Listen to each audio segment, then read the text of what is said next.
What's up, guys? This is Alpha bringing you another YouTube video, and today we're going to be talking about the Xbox One Elite controller. And I will split this up into three different sections of things that I'll talk about. The first part will be, what is the controller like? What are its main features? Number two, what is it up against? Any competition in the market? And then number three, my opinion, will people buy it? And I'm just going to start off now by making a disclaimer. Of course, I'm a Microsoft guy. I'm also a Sony guy. But I don't know everything about this controller. This is just pure my opinion, other than the facts that I know of what the controller can do. Alright, so don't leave me any hate. I don't know why I said before that I'm a Microsoft and Sony guy. I don't know. Just in case people think I'm fanboyish over some apparent reason. I don't know. It happens. So, what are the main features of this controller? Well, they're pretty cool when you look at it. The controller itself is magnetic and remappable. So, your D-pad, you can take, let's say, your D-pad off and put on a one of two different ones that they'll give you. Or you can take your analog stick and you can extend it or shorten it. You have four, again, mappable and remappable back paddles that are completely magnetic. You take them and you can replace them. You can do whatever the heck that you really want with it. So it's pretty cool when it comes down to that, when you think of it right away. Again, a lot of people that have played with it, they like it all. They like everything except for the back paddles. They're they are extremely sensitive. But again, those are the main core features that people are going to be looking at. Are the back paddles, you can customize your analog sticks and D-pad, and that's pretty much it when it comes down to a competitive controller.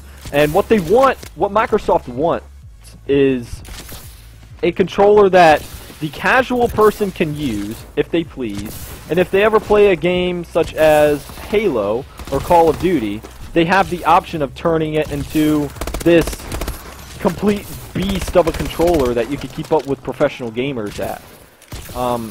So that's pretty much what Microsoft wanted to do. And their biggest competition would be Cinch Gaming and Scuf Gaming, since those are the biggest when it comes down to controllers like these. The edge that Microsoft has is the fact that, I'm sorry, I lost my train of thought. Oh yeah, the edge that Microsoft has is, if I want to use a Scuf Gaming controller and play Minecraft, there's no way I'm going to be able to do it fluidly, because I'm going to have my, let's say I have trigger stops. So yeah, that was the other part I was missing in the features. It does have trigger stops, and they don't actually go inside of your controller. Again, everything's mappable. If you want them, all you got to do is just flip a switch and they're on. But once again, these controllers, since they're so user-friendly, if you don't want those trigger stops on, you could play any other game that you really want. And that's the edge that Microsoft has. With a Scuf, you can't do that very easily. I know you can do that, but it's not going to be a cakewalk. Like, you can't just flip a switch and, yeah, play another game if you have trigger stops on a Scuf. So that's the edge that they have, and the people they're trying, or they are really going up against. I know Microsoft, they say that, no, they're not out to get Scuf. And I do believe that they might not be. But regardless of the situation, that's their biggest competition right now, is Scuf and Cinch. Then you also have my opinion now. So I talked about the features, I talked about what they're up against, what Microsoft made these things for. They made them for a casual gamer that, if they want to be able to play Halo or Call of Duty up against professionals, they just enable a few things, put on the back panels, which are all magnetic, and they just play. And if they want to go play in a racing game, they take them off, and they just play away. Alright? But I don't feel that people are going to buy them. That's my own personal opinion. You say, why? Well, I'll give you two main reasons. You can argue against one. The other one, I don't believe that you can. So my first reasoning as to why I don't believe people will buy this controller is, and it's not even the price. I think 150 bucks for what you're getting. Is it expensive? Yes.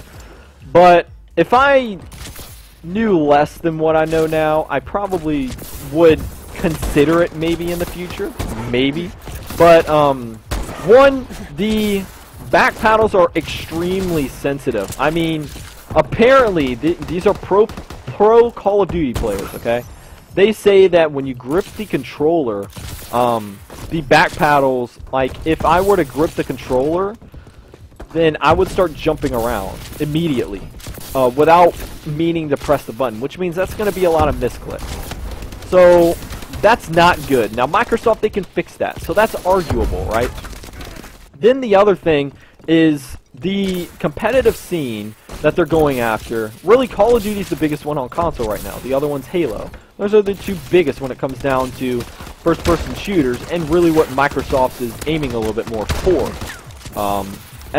Yeah, they're aiming for others, but really the first-person shooter genre is the biggest market when it comes down to competitive gaming. And Call of Duty is leaving Microsoft.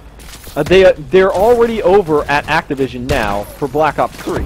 So the Pro Circuit is also going to PlayStation, excuse me. And if I am a competitive player, I'm probably not going to stay on the Xbox One until the end of Advanced Warfare. So if Microsoft were to get any sales out of this, it would probably only come before the new game, Black Ops 3, comes out. Or it would come if, let's say, competitive gaming ends up miraculously staying on this console. Like, there's no way that I believe that it will be. Simply because it would be illogical for Sony to allow it. So that's my 2 cents on the whole thing. Quick overview, cool features, back paddles, trigger stops, you can change around your analog sticks, D-pads, it's awesome. Bad thing, it's very sensitive. Do I think it will sell? No. Why? Price, you can say price, I don't know about that part. But price can be up there. I think with competitive gaming for Call of Duty, especially moving over to Sony, I don't believe that this controller will sell well. And Halo, I don't believe that there are enough people in the scene. But you never know. Things could change. And then, of course, yes, the sensitivity of the back paddles. I believe all of those are major factors that consumers need to think about. So that's going to be the end of the video. That's just my 2 cents on the stuff. And I hope you all will enjoy the rest of your day. Have a good one, and I'll talk to you.